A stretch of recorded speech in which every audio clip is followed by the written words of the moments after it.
¡Alto ahí! Antes de que la ambición te ciegue, pulsa el botón de suscribirse y deja tu me gusta. Tu apoyo es el cimiento de estas historias. Apertura impactante. ¿Cuál es el verdadero precio de la ambición? ¿Es el lujo que conduces, el título en tu tarjeta de visita o la compañía que frecuentas? Para Mateo Guzmán, un joven arquitecto en ascenso en la vibrante Madrid, la respuesta parecía obvia. Divorció a su esposa, Clara Romero, una mujer tranquila y modesta, creyendo que era un lastre que lo frenaba en la vida de altos vuelos que anhelaba. Él se quedó con el ático de diseño en el barrio de Salamanca, los ahorros y prácticamente todo lo que poseían. Ella firmó los papeles sin una palabra, un fantasma silencioso entre las ruinas de su matrimonio de 5 años.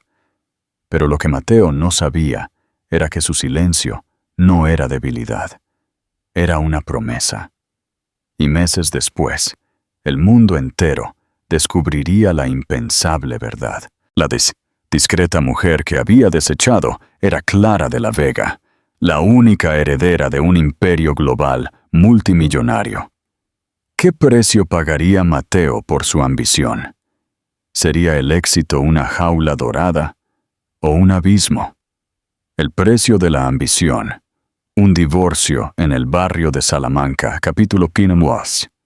La frialdad del caoba. El aire en la sala de conferencias de la prestigiosa firma de abogados, en pleno corazón del barrio de Salamanca, estaba denso, impregnado del aroma a cuero caro y resentimientos tácitos.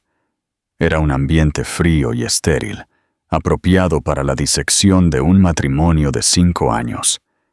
Mateo Guzmán, rígido en su traje italiano a medida, se sentó a un lado de la pulcra mesa de caoba. Parecía el joven arquitecto exitoso que se esforzaba por ser. Agudo, concentrado y desprovisto de sentimentalismos. Frente a él estaba Clara. Para un observador externo, ella parecía sencilla.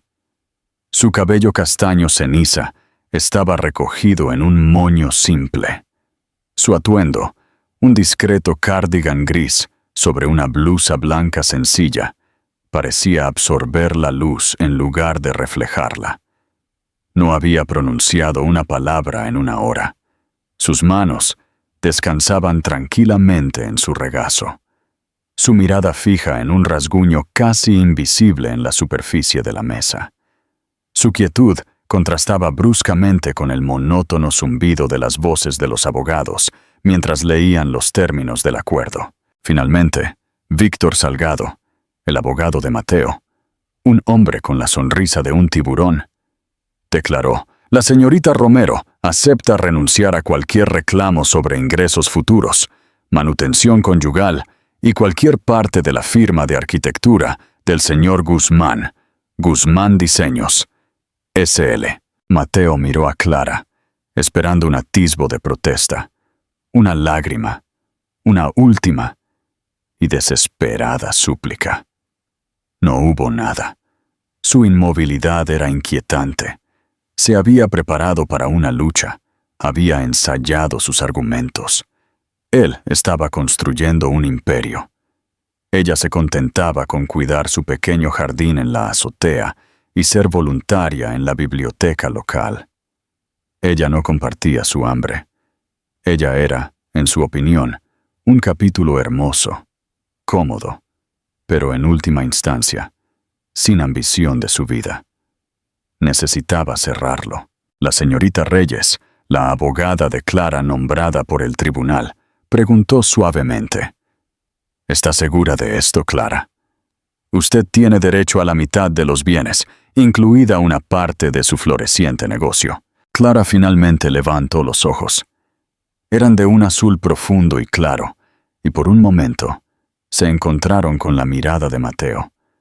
No había ira, solo una tristeza profunda e insondable que le punzó la conciencia. Él rápidamente desvió la mirada. «Estoy segura», dijo Clara. Su voz era suave pero firme.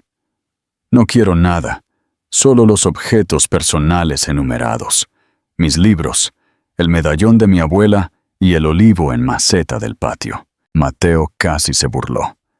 Los bienes incluían su ático de copropiedad en el centro, casi 90.000 euros en ahorros que él había acumulado con tanto esfuerzo, y la propiedad intelectual de su estudio, que estaba a punto de conseguir un importante proyecto de desarrollo urbano. ¿Y ella quería un árbol? Víctor Salgado deslizó los papeles por la mesa. Firme aquí, señorita Romero. Clara tomó el bolígrafo. Su mano no tembló. Firmó su nombre, Clara Romero, con una caligrafía fluida y elegante. Con un trazo de la pluma, estaba hecho. Empujó los papeles, se puso de pie y se alisó el cardigan. Gracias, señorita Reyes, le dijo a su abogada. Luego se volvió hacia Mateo. Te deseo todo el éxito que buscas, Mateo. Espero que lo encuentres. No había sarcasmo en su tono. Era una despedida genuina, desgarradoramente sincera. Antes de que él pudiera formular una respuesta, ella salió de la habitación, dejando solo un tenue aroma a lavanda y el silencio resonante de su partida. Mateo sintió una oleada de alivio, rápidamente seguida por un extraño vacío. Bueno, eso fue más fácil de lo esperado, le dijo a Víctor, forzando una sonrisa confiada. No luchó por nada. Víctor asintió, cerrando su maletín. Eres un hombre afortunado, Mateo. Una ruptura completamente limpia. Ahora eres libre de concentrarte en el proyecto de la Torre del Sibila y, por supuesto, en Serena Vane. La sonrisa de Mateo se hizo más genuina al mencionar su nombre. Serena era todo lo que Ava no era. Vibrante, socialmente ambiciosa, una ejecutiva influyente cuyo teléfono zumbaba con contactos que podían abrir cualquier puerta. Ella entendía su mundo, su impulso. Ella era una compañera para la vida que estaba a punto de construir. Saliendo del bufete de abogados y respirando el aire fresco de octubre, Mateo se sintió como un hombre desatado. Se había deshecho de su pasado. Había tomado la decisión difícil y necesaria. Nunca miró hacia atrás para ver el discreto coche negro que se detuvo a una manzana de distancia, donde Clara entró sin decir una palabra al conductor. Nunca vio el escudo en la puerta del coche, un águila plateada con una estrella, el símbolo de una de las familias más poderosas y recluidas del país. Él solo veía el camino abierto de su futuro, pavimentado con hormigón y acero, reluciente con la promesa de todo lo que siempre había querido. Finalmente era libre. Él, laberinto de la ambición. La vida acechante, capítulo 2. La jaula dorada del éxito. Después del divorcio, todo fue un torbellino de copas de champán, fiestas en azoteas y el embriagador zumbido del éxito. Mateo se mudó con Serena al ático que una vez había compartido con Clara. En una semana, cada rastro de su ex esposa había desaparecido. El jardín de la azotea, incluido el pequeño olivo, había sido removido profesionalmente. En su lugar, Serena instaló una elegante y moderna hoguera y una barra exterior.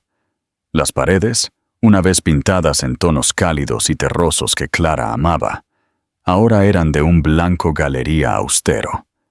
Los estantes, una vez repletos de literatura clásica, ahora exhibían esculturas abstractas y la colección de revistas de moda de Serena.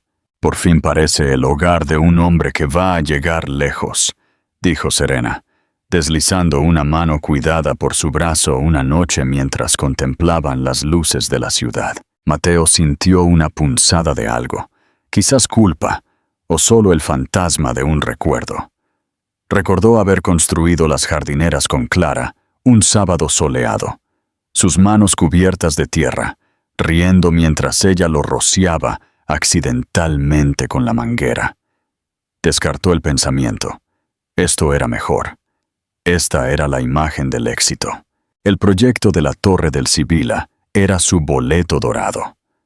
Era un contrato multimillonario para diseñar un rascacielos residencial de última generación. Y su firma, Guzmán Diseños, lo había ganado contra empresas mucho más grandes y establecidas. Mateo trabajó día y noche, impulsado por el café y el efusivo aliento de Serena. Ella era una maestra del networking, presentándole a urbanistas, inversores y periodistas. Su nombre comenzó a aparecer en blogs y revistas de arquitectura locales. «¿Ves?», decía ella, mostrándole un artículo. «Necesitabas una compañera que te amplificara, no que te opacara». Él le creyó. Era más feliz, ¿no? Pero a veces, en los momentos de tranquilidad de la noche, una sensación de inquietud se colaba. Se encontraba echando de menos las cosas sencillas, la forma en que Clara le leía antes de dormir, su voz una melodía tranquilizadora, el olor del romero que cultivaba en el patio, la creencia tranquila e inquebrantable en sus ojos, que no tenía nada que ver con su éxito. Comparte tus pensamientos. Si fueras Mateo en este momento, ¿reconocerías la sutil advertencia en esa inquietud nocturna o la descartarías como simple nostalgia? Déjanos tu opinión en los comentarios. Capítulo 13. La semilla de la duda. 2 meses después del divorcio, Mateo asistía a una gala benéfica a la que Serena había insistido que fueran.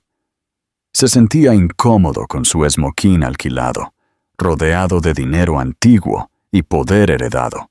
«Cariño, tienes que conocer a don Fernando Sánchez», susurró Serena, tirando de él hacia un hombre corpulento de unos 60 años. «Está en la junta de la Comisión de Urbanismo. Su aprobación podría acelerar el proyecto Sibila». Mateo puso su mejor sonrisa y estrechó la mano del hombre. «Guzmán, ¿verdad? He visto sus diseños preliminares. Audaces», dijo don Fernando, evaluando a Mateo por encima del borde de su copa de champán. «Dígame, ¿alguna relación con los de la Vega de la Costa?» Hizo una pausa. «Quizás Clara de la Vega». Mateo se quedó helado. El nombre lo golpeó como un impacto físico. Ella es mi ex esposa». Don Fernando levantó una ceja poblada. «Ah, ¿sí? El mundo es un pañuelo, una familia notable. Los de la Vega, muy privados. Dinero muy, muy antiguo. Conocí a su padre brevemente antes de que falleciera. Un titán de la industria. Me sorprende que esté por Madrid. Siempre la imaginé en una finca privada en la Costa Brava». La mente de Mateo dio vueltas. ¿Dinero antiguo? ¿Titán de la industria? Clara le había dicho que sus padres murieron cuando ella era joven, y que fue criada por un abuelo austero y tradicional que llevaba una vida tranquila. Ella nunca mencionó riqueza. Habían vivido con su salario, complementado por los modestos ingresos que ella obtenía de catalogar libros raros. Habían debatido si podían permitirse un viaje de fin de semana a Toledo. «Creo que debe estar equivocado», logró decir Mateo, su voz tensa. «Su familia no era rica». Don Fernando se rió entre dientes. «Hijo, las familias como los de la Vega no hablan de riqueza. Ellos son la riqueza. Quizás ella era la oveja negra de la familia, tratando de salir adelante por sí misma. Bien por ella. Aún así, divorciarse de una de la Vega, eso es un movimiento audaz en sí mismo». Le dio una palmada en el hombro a Mateo y siguió adelante, dejando a Mateo allí, con el corazón latiéndole en el pecho. Serena se apresuró a su lado. «¿Qué dijo? ¿Le gustó el proyecto?», preguntó por Clara. Dijo Mateo, con la mente nublada. Dijo que su familia era rica. Serena se rió, un sonido tintineante y despectivo. «Por favor, mira cómo se vestía. Si tuviera dinero, te habría peleado por cada céntimo en el divorcio. Probablemente está pensando en otra Clara de la Vega». «No seas tonto», Ahora ven, el fotógrafo de Madrid Mensual está aquí. Vamos a darles una foto. Ella lo arrastró, pero la semilla de la duda había sido plantada. Participa. Si fueras Mateo y escucharas esa inquietante noticia, ¿qué sería lo primero que buscarías? ¿Lo descartarías como Serena o empezarías a investigar a fondo? Dinos en los comentarios. La caída. La torre se desmorona, capítulo 4. El castillo de naipes. El proyecto de la torre del Sibila, antes un símbolo del ascenso de Mateo, comenzó a sentirse como un castillo de naipes. Surgieron obstáculos inesperados al intentar asegurar la financiación principal. Una importante firma de inversión que había mostrado un gran interés, Inversiones Consolidadas, retiró su apoyo de forma abrupta e inexplicable. Mateo se apresuró a buscar nuevos inversores, pero las puertas que antes estaban abiertas ahora estaban selladas. Su reputación, cuidadosamente construida, comenzó a desmoronarse por los bordes. La presión aumentó y la tensión comenzó a notarse en su relación con Serena. La compañera glamurosa y solidaria fue reemplazada por una mujer exigente y ansiosa, cuyo afecto estaba directamente ligado a su progreso. ¿Qué quieres decir con que Consolidada se retiró?, exigió una noche, su voz aguda mientras revisaba su teléfono. Mateo, les dije a mis amigos que estabas a punto de convertirte en el arquitecto más solicitado de esta ciudad. No puedes dejar que esto falle. Estoy haciendo todo lo que puedo, espetó él, frotándose las sienes. Es un desastre, replicó ella, arrojando su teléfono al sofá. Este proyecto es nuestro boleto, mi boleto, todo el networking que hice por ti. Tienes que arreglar esto. Sus palabras, mi boleto, quedaron suspendidas en el aire entre ellos. Él se dio cuenta con una claridad nauseabunda de que ella no estaba interesada en él. Estaba interesada en su éxito. Impulsado por una emoción desesperada e innombrable, intentó encontrar a Clara. Llamó a su antiguo número de móvil. Una voz estéril y automatizada le informó que ya no estaba en servicio. Fue a la biblioteca donde ella solía ser voluntaria. La bibliotecaria principal le dijo que Clara había renunciado el día después de que el divorcio se finalizara.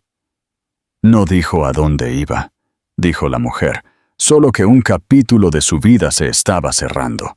Un alma encantadora, muy tranquila, pero increíblemente brillante. Se sintió como si estuviera persiguiendo un fantasma.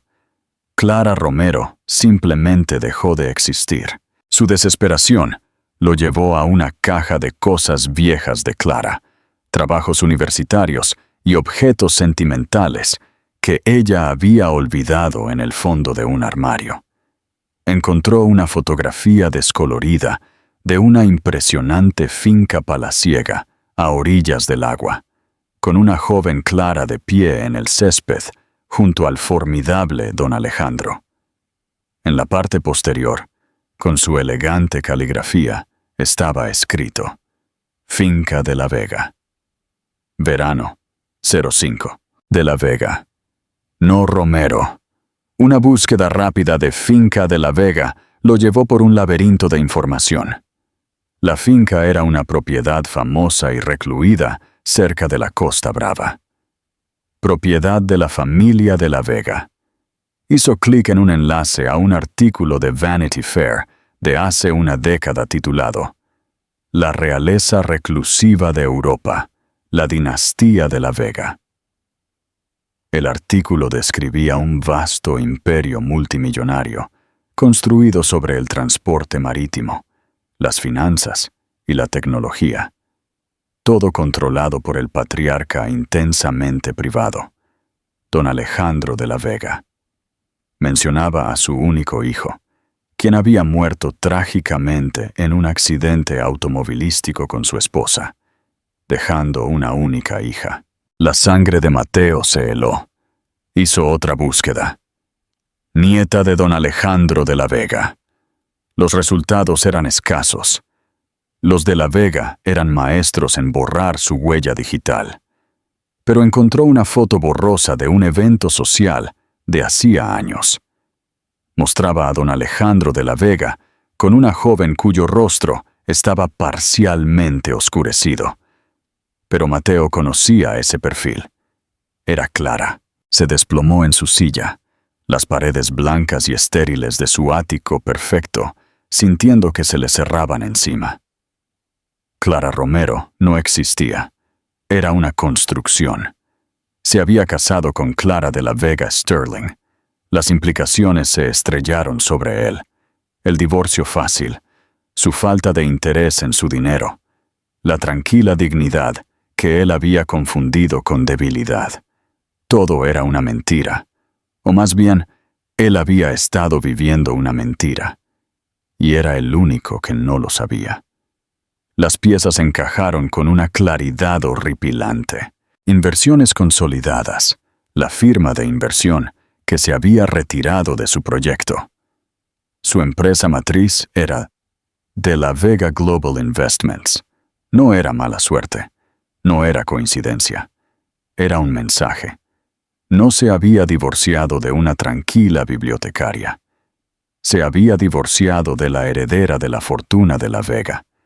Y tenía la aterradora sensación de que su espiral descendente acababa de comenzar. La revelación. La portada de Forbes, capítulo 100. El último golpe. El golpe final al mundo cuidadosamente construido de Mateo no lo dio un abogado o un banquero, sino las páginas satinadas de la revista Forbes.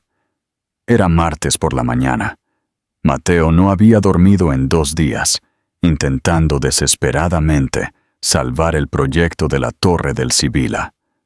Su vida profesional estaba en caída libre, y su vida personal no se quedaba atrás. Serena había hecho una maleta la noche anterior, después de una discusión a gritos, diciéndole que la llamara cuando dejara de ser un fracaso. Fue a una cafetería en el centro para escapar del silencio opresivo. Y allí lo vio. En el estante de revistas, junto a las habituales publicaciones de celebridades y deportes, estaba el último número de Forbes. La portada estaba dominada por una fotografía impresionante de una mujer que casi no reconoció. Tenía los mismos ojos azules claros y la elegante estructura ósea. Pero esta mujer era una extraña. Su cabello castaño ceniza ahora era de un castaño oscuro y rico, peinado en sofisticadas ondas que enmarcaban un rostro que irradiaba confianza y poder. Llevaba un traje pantalón azul marino, hecho a medida que gritaba lujo discreto. Su expresión era serena, pero imponente. Esta era una reina en su trono. El titular, en audaces letras amarillas, decía: «La heredera silenciosa. Don Alejandro de La Vega pasa el relevo. Conozca a Clara de La Vega Sterling, la nueva CEO de 10.000 millones de La Vega Holdings». Mateo sintió que el aire abandonaba sus pulmones. Su taza de café se le resbaló de los dedos entumecidos, estrellándose contra el suelo y salpicando líquido caliente sobre sus caros zapatos. Agarró la revista. Sus manos temblaban tan violentamente que apenas podía leer las palabras. El artículo detallaba el impactante plan de sucesión del legendario don Alejandro de La Vega para su querida nieta y única heredera, Clara. Durante 5 años, explicaba el artículo, Clara de La Vega vivió bajo el nombre supuesto de Clara Romero, completamente aislada de los vastos recursos de la familia. Los términos del fideicomiso de su abuelo estipulaban que para heredar el control de la empresa, debía demostrar que podía construir una vida de sustancia y carácter por méritos propios. Además, debía encontrar un compañero que la amara por ella misma, no por el nombre de La Vega o la fortuna adjunta. La fecha límite de 5 años expiraba el 1 de noviembre de 2025. Los ojos de Mateo escanearon las fechas. Su divorcio había sido finalizado el 15 de octubre de 2025, poco más de 2 semanas antes de que la prueba se completara. Él había fallado. Había sido pesado y medido por el anciano y encontrado deficiente. El divorcio no fue solo el fin de un matrimonio. Fue su espectacular e inconsciente fracaso en la prueba más importante de su vida. Continuaba el artículo, citando al propio don Alejandro de la Vega. No quería que mi nieta fuera engullida por el privilegio en el que nació. Quería que entendiera el valor de un euro, la dignidad del trabajo y la integridad del alma de una persona. Quería asegurar que la persona a su lado amara a la mujer, no la bóveda. Su reciente divorcio, aunque personalmente doloroso para ella, demostró el éxito final de la prueba. Filtró a los inadecuados. Filtró a los inadecuados. Las palabras fueron como una bofetada física. Él era una nota al pie de página en su historia, el hombre que había fallado espectacularmente en la prueba. El artículo anunciaba su primera gran decisión ejecutiva como CEO. Una revisión exhaustiva de todas las inversiones pendientes en bienes raíces y desarrollo, con un enfoque en proyectos que priorizaran la sostenibilidad y el impacto comunitario. Y allí estaba, en blanco y negro. Entre los primeros proyectos a recortar estaba el de la Torre del Sibila en Madrid, un desarrollo de lujo de alta gama que la nueva CEO consideró financieramente insostenible y socialmente irresponsable. Su proyecto, su sueño. Ella no solo había seguido adelante, sino que había aplastado personal, decisiva y públicamente el trabajo de su vida. Mateo salió tambaleándose de la cafetería, con la revista apretada en la mano. Vio su reflejo en el escaparate, un hombre con un traje arrugado y una mancha de café en los pantalones, con el rostro pálido por el shock. Se veía pequeño, insignificante. Había despreciado sus ambiciones, viéndolas como pequeñas y domésticas. Había querido una compañera que lo amplificara. Ahora se dio cuenta de que se había casado con el sol, quejándose de que no brillaba lo suficiente, mientras él estaba demasiado ciego para ver el fuego celestial que ella mantenía oculto. En su codiciosa y miope búsqueda de una vida brillante y superficial, había tirado la llave de un reino. La consecuencia final, una disculpa desperdiciada. Capítulo 6. Las cenizas del éxito. Las repercusiones del artículo de Forbes fueron rápidas y brutales. El mundo de Mateo se desintegró por completo. El proyecto de la Torre del Sibila estaba oficialmente muerto. Su firma, Guzmán Diseños, S.L., no valía nada. Serena lo había llamado para decirle que se iba, su voz sin emoción. Vi la revista. Todos la vieron. No solo la fastidiaste. Dejaste que una multimillonaria se fuera de tu vida porque eras demasiado estúpido para ver lo que tenías frente a ti. Me subí a un cohete que resultó ser un dron. Un dron. La ironía era asfixiante. Había dejado a Clara porque pensaba que carecía de ambición, solo para ser abandonado por su nueva compañera, hiperambiciosa por la misma razón. En una semana, se vio obligado a disolver su empresa y declararse en bancarrota. El ático fue embargado. Se quedó con 2 maletas, una montaña de deudas y el peso aplastante de su propia arrogancia. Terminó en un apartamento de alquiler deteriorado, en una zona deprimida de la ciudad. Pasaba sus días revisando sin cesar artículos de noticias sobre Clara de la Vega Sterling. La vio transformarse en una figura global. Cada artículo, cada foto, era un testimonio de la profundidad de su error de juicio. Su quietud no era pasividad, era observación. Su contentamiento no era falta de ambición, era una profunda autoestima que no requería validación externa. Impulsado por un impulso desesperado y egoísta, usó lo último de sus escasos ahorros para comprar un billete de autobús a Barcelona.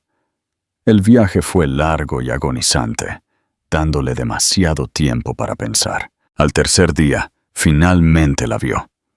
Clara salió de un sedán negro, flanqueada por 2 guardias de seguridad. Se veía aún más radiante y poderosa en persona que en las revistas. ¡Clara!, gritó él. Ella se detuvo y se giró. Sus ojos, esos mismos ojos azules claros, se abrieron por una fracción de segundo al reconocerlo. La máscara profesional se disolvió, reemplazada por un complejo torbellino de sorpresa, lástima y una profunda y cansada tristeza. Su equipo de seguridad se movió para interceptarlo, pero ella levantó una sola mano tranquila para detenerlos. «Mateo», dijo ella. Su voz era firme, pero era la voz de una CEO, no de su esposa. «¿Qué haces aquí? Tenía que verte», balbuceó él, su voz quebrada. «Necesitaba disculparme. Fui un tonto, Clara. Un tonto ciego y arrogante. No lo sabía. Lo juro, si hubiera sabido quién eras». Se interrumpió, dándose cuenta de lo patéticas que sonaban las palabras. Estaba admitiendo que se habría quedado por el dinero. La expresión de Clara se endureció ligeramente. «Ese es el punto, Mateo. No deberías haber necesitado saberlo. La prueba que mi abuelo estableció no se trataba de atrapar a un cazafortunas. Se trataba de encontrar un compañero cuyo amor no fuera condicional al éxito o al estatus. Elegiste una vida de apariencias, de cosas brillantes. Te fuiste porque pensaste que yo no era suficiente. Puedo cambiar», suplicó él, dando un paso más. «Déjame demostrarte. No quiero el dinero. Te quiero a ti, a la mujer que cultiva olivos y lee poesía. Quiero recuperar esa vida». Una triste sonrisa tocó los labios de Clara. «Esa mujer ya no existe, Mateo. Tú te encargaste de eso. Cuando te fuiste, me obligaste a convertirme en otra persona. Me obligaste a convertirme en Clara de la Vega Sterling, y por eso, probablemente debería agradecerte. Destrozaste el pequeño y tranquilo mundo que había construido para mí, y en las ruinas encontré una fuerza que nunca supe que poseía». Ella lo miró. Realmente lo miró. Y él no vio ni un solo atisbo de su pasado compartido, solo un cierre final y desgarrador. «Te perdono, Mateo», dijo ella, las palabras como una liberación. «Te perdono por mi propia paz, no por la tuya. Quiero que vayas y construyas una nueva vida, una real, esta vez. Encuentra la manera de ser feliz con quien eres, no con lo que tienes. Ese es el único éxito que realmente importará». Asintió ligeramente a su equipo de seguridad. «Adiós, Mateo». Y con eso, se dio la vuelta y cruzó las relucientes puertas de cristal del rascacielos, desvaneciéndose en un mundo al que él ya no pertenecía. El pote, el olivo y el legado. La verdadera medida del valor, capítulo 7. La carga de la humildad. Pasó un año. La historia de Mateo Guzmán y la heredera silenciosa se desvaneció de las columnas de chismes. Mateo nunca regresó a Madrid. La vergüenza era demasiado grande. Se mudó a un pequeño pueblo en la zona rural de Cataluña, un lugar donde nadie conocía su nombre ni su espectacular caída en desgracia. Consiguió un trabajo con un arquitecto local, diseñando centros comunitarios, bibliotecas y viviendas asequibles. No había gloria en ello, ni portadas de revistas, ni recepciones con champán. Pero lenta y dolorosamente, Mateo Guzmán comenzó a reconstruirse. Se dedicó a su trabajo, no por fama o fortuna, sino por la simple satisfacción de crear algo útil, algo que sirviera a una comunidad. Era más pobre de lo que había sido nunca, pero en muchos sentidos se estaba volviendo más rico. Mientras tanto, en Barcelona, Clara de la Vega prosperaba. Se había convertido en una de las CEOs más respetadas e innovadoras del mundo, reconocida por su enfoque ético en los negocios y su trabajo filantrópico transformador.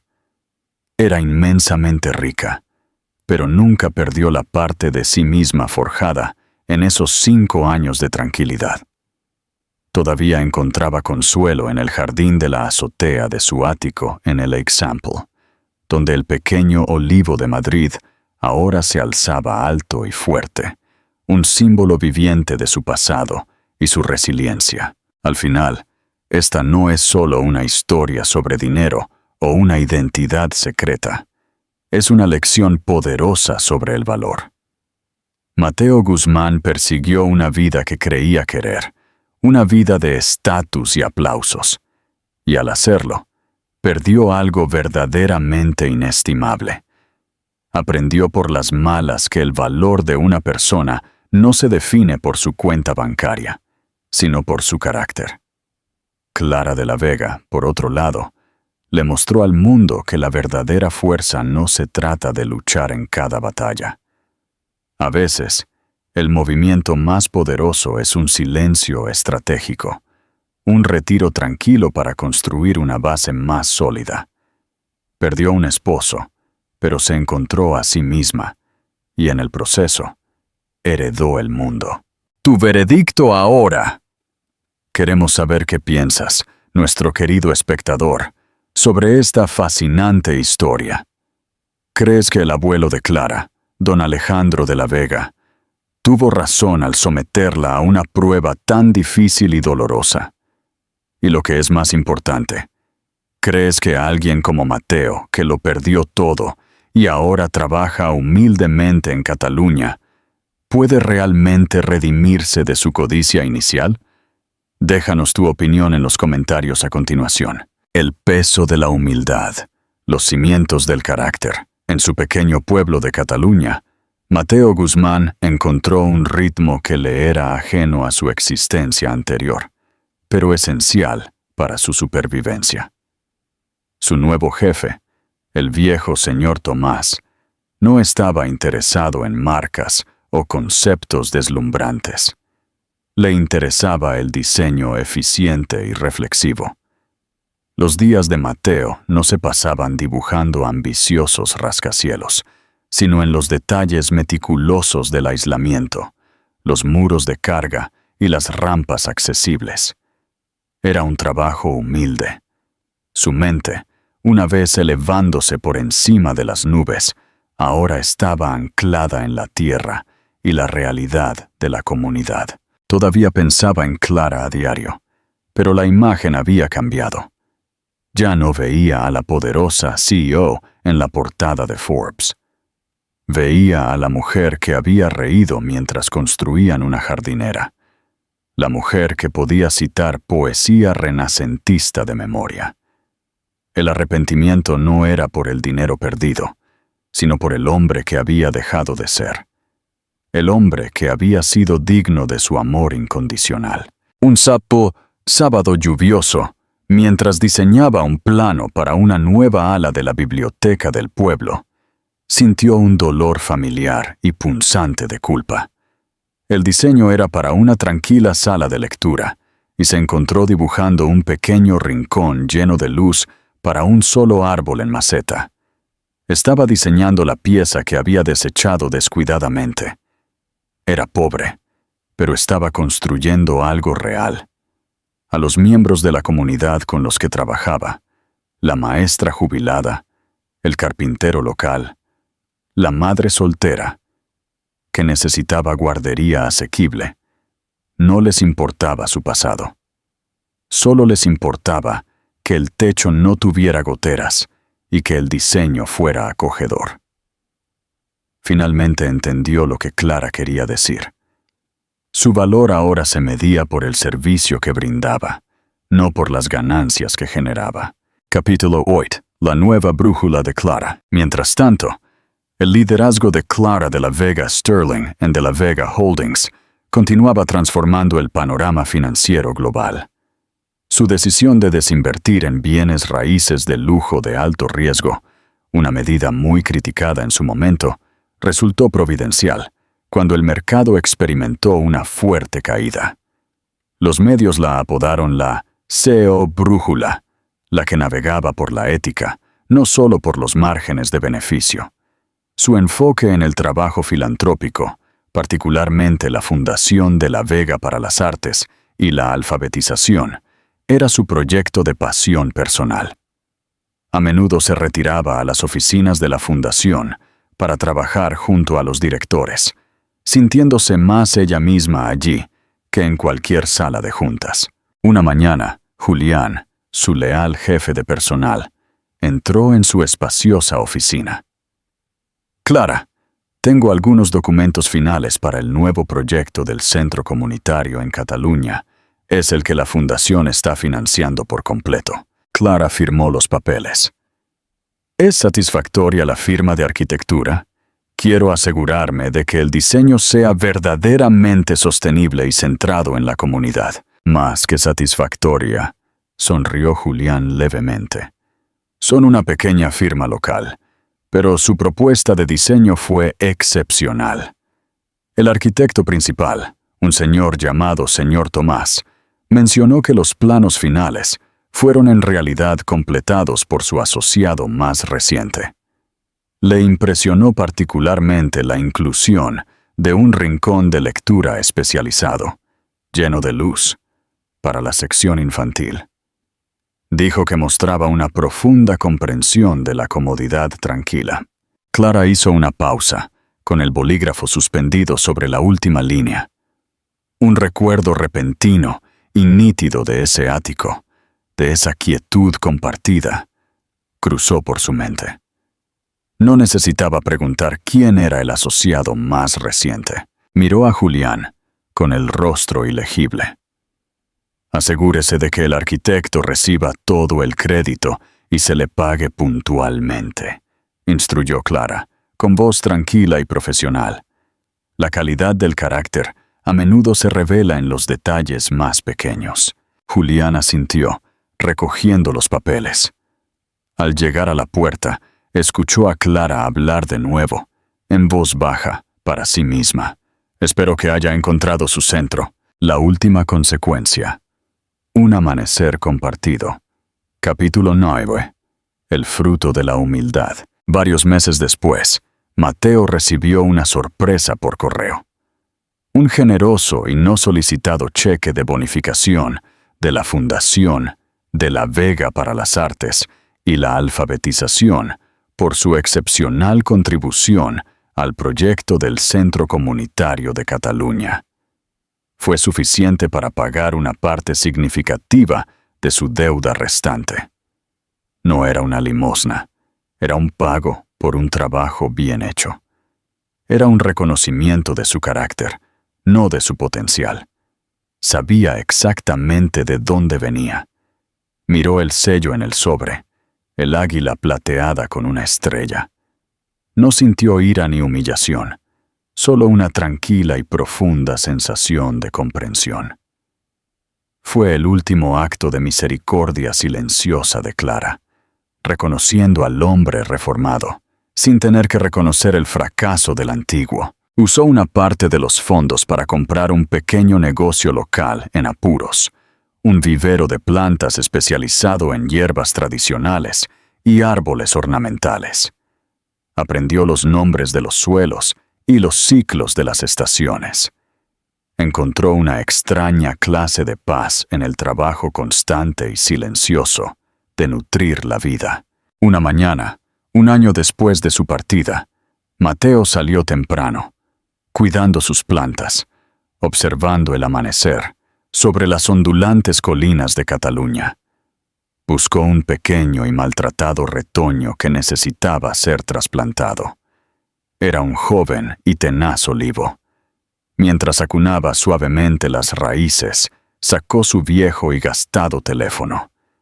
Todavía tenía una única foto de baja resolución guardada, La foto de Clara sonriéndole durante su caminata, la que había mirado la noche en que tocó fondo.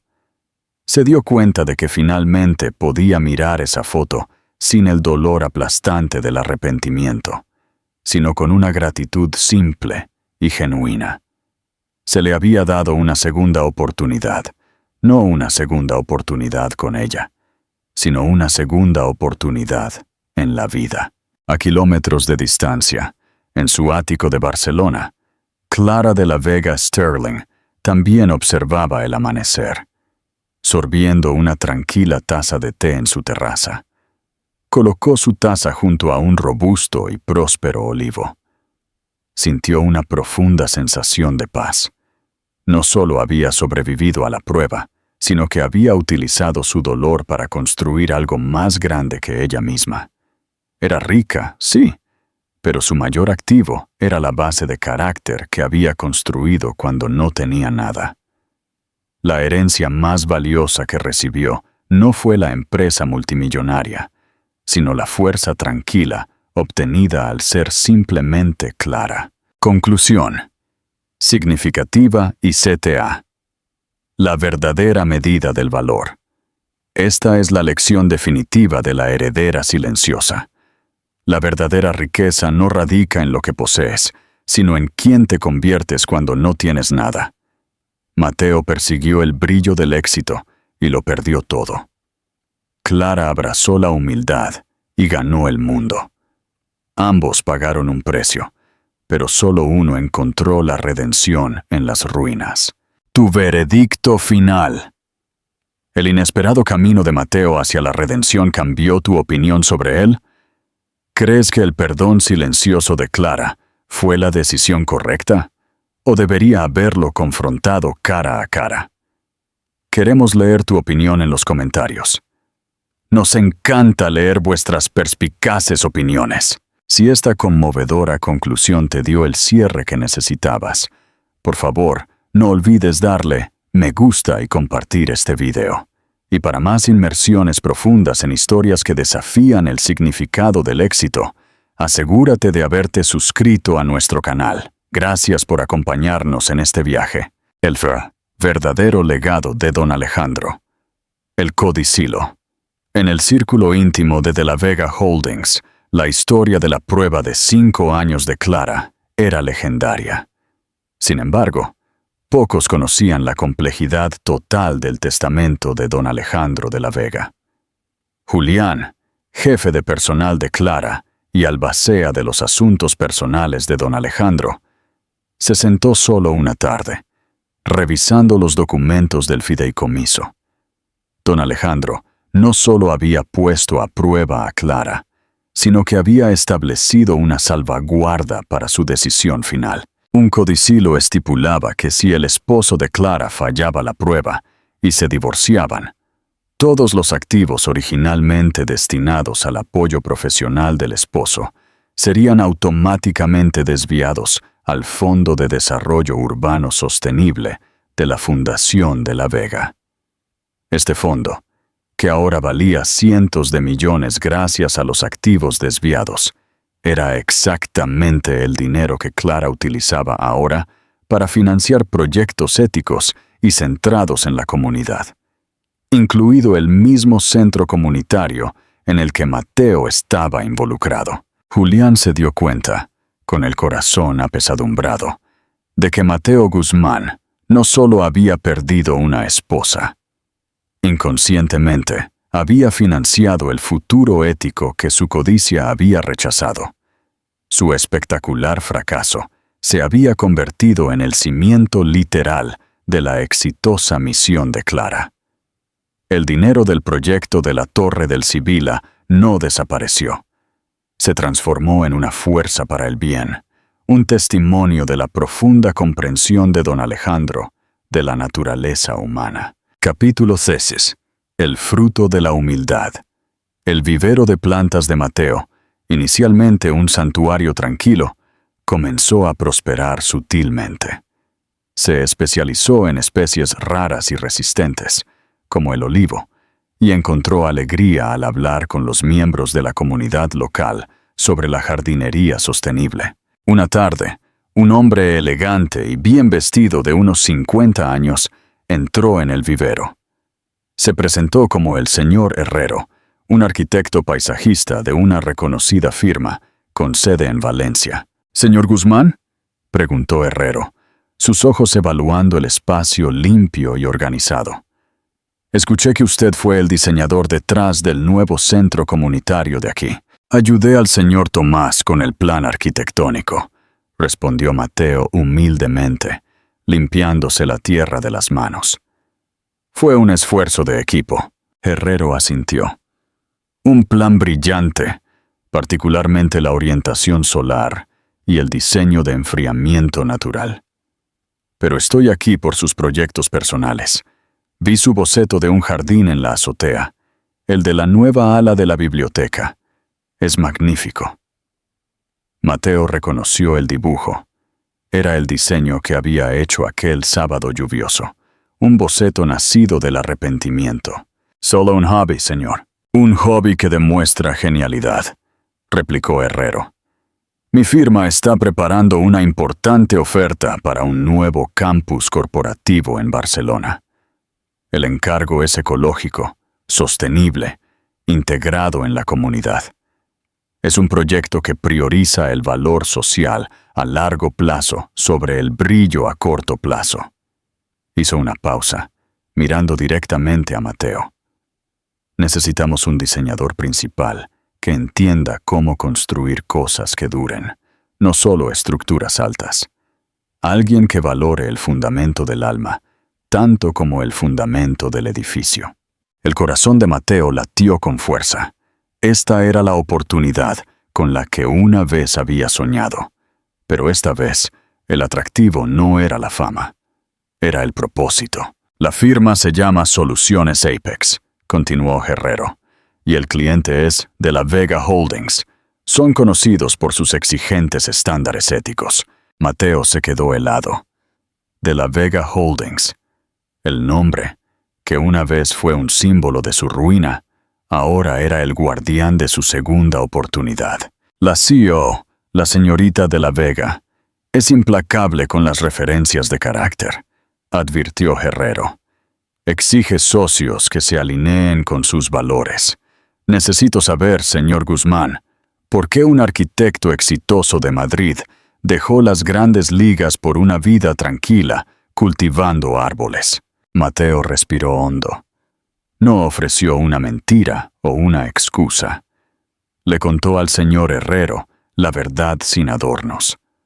Habló de la ambición corrompida, de elegir una superficie brillante sobre una base profunda, y de un divorcio que sirvió como la lección más dolorosa, pero necesaria, de su vida. Herrero escuchó sin interrupción. Cuando Mateo terminó, el hombre mayor sonrió lentamente. «Está contratado, señor Guzmán. El hombre que falló la prueba es el único que puede aprobar el proyecto, porque usted entiende el costo de un error». Capítulo 11. La colaboración silenciosa final. Mateo aceptó el trabajo con la condición de poder seguir dirigiendo su pequeño vivero, dedicando su tiempo y talento al nuevo proyecto de Soluciones Apex, la nueva sede global de la Fundación de la Vega. Estaría construyendo los cimientos mismos de la misión de Clara. Durante el proceso de diseño, Mateo insistió en una característica: un extenso techo verde escalonado. No era solo un elemento de diseño, era una conversación silenciosa. Los planos llegaron a De la Vega Holdings, y Clara, como CEO, los revisó personalmente. Estudió el plano del techo verde, sus dedos trazando el camino de los senderos y los macizos de plantas perennes, cuidadosamente planificados. Notó una sección dedicada por completo a un bosquecillo de pequeños olivos resistentes a la sequía, situados perfectamente para captar el sol de la tarde. Clara se reclinó en su silla. Julián la miró, listo para cualquier crítica. «El diseño es impecable», afirmó Clara, su voz tranquila. «Apruebe inmediatamente y envíe una nota personal al diseñador principal de Soluciones Apex. Julián asintió, sacando su dictáfono. ¿Qué debería decir la nota, señorita de la Vega? Clara sonrió, una sonrisa tenue y genuina que Julián no había visto a menudo en la sala de juntas. Solo esto, dijo ella. Dígale que nunca he tenido más confianza en una base y que espero que sus olivos prosperen. Mateo recibió la nota al día siguiente. No estaba firmada, pero el significado era más claro que cualquier contrato. Era el cierre que había necesitado, no solo el perdón, sino la validación del hombre en que se había convertido. Él estaba construyendo su futuro, y ella estaba reconociendo su redención. Finalmente había encontrado su verdadero imperio, no en la altura de un rascacielos, sino en la profundidad de su carácter. Capítulo 12. Ecos en los cimientos. El arquitecto de lo verde. 2 años después, Mateo Guzmán se había convertido en un respetado arquitecto paisajista en la comunidad de desarrollo sostenible. Su trabajo con Soluciones Apex, particularmente el proyecto de la sede de la Fundación de la Vega, le trajo el reconocimiento que una vez había anhelado. Pero esta vez, se basaba en el valor tangible de su trabajo, no en su glamour superficial. Todavía vivía en su pequeño apartamento, pero ahora estaba amueblado con piezas de madera sencillas y estanterías desbordantes de libros. Su vivero de plantas había florecido hasta convertirse en una pequeña y próspera empresa, suministrando vegetación autóctona a proyectos de construcción sostenible. Encontraba una profunda satisfacción en el trabajo manual, en la honestidad de la tierra y la botánica. Una mañana brumosa, Mateo supervisaba el transporte de un lote de pequeños olivos que había cultivado cuidadosamente. Eran retoños resistentes, cultivados a partir de una semilla especial que había adquirido 2 años antes.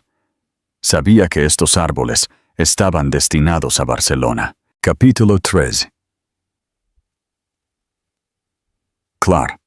El cenit del propósito. Lejos, en Barcelona, la nueva sede de la Fundación de la Vega estaba a punto de completarse. El edificio era un testimonio de la visión de Clara, una estructura armoniosa que no solo era respetuosa con el medio ambiente, sino que estaba profundamente integrada con la comunidad circundante. Clara estaba de pie en el jardín de la azotea, la obra maestra de Mateo. El viento susurraba suavemente entre los olivos recién plantados. Era un raro momento de quietud para una CEO global. No tenía idea de que el hombre que diseñó este jardín, el hombre que seleccionó cada planta, era el que ella había perdonado una vez. Julián se acercó, sosteniendo un fajo de papeles. Señora CEO, esta es la firma final para la instalación del jardín. También tengo una carta especial del proveedor de árboles de Cataluña. Clara tomó la nota. Era una pequeña tarjeta, sin logotipo de empresa. Solo una simple caligrafía. A la Fundación de la Vega hemos entregado estos pequeños olivos. Son propagados a partir de una semilla llamada lunes verde, una especie emblemática de resiliencia. Espero que echen raíces profundas y crezcan fuertes, como todo lo verdaderamente valioso en la vida. Clara sonrió. Reconoció que no era un mensaje comercial.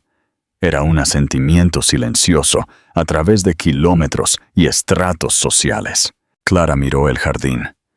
Entre las hileras recién plantadas, un olivo viejo, sano y grande se alzaba alto.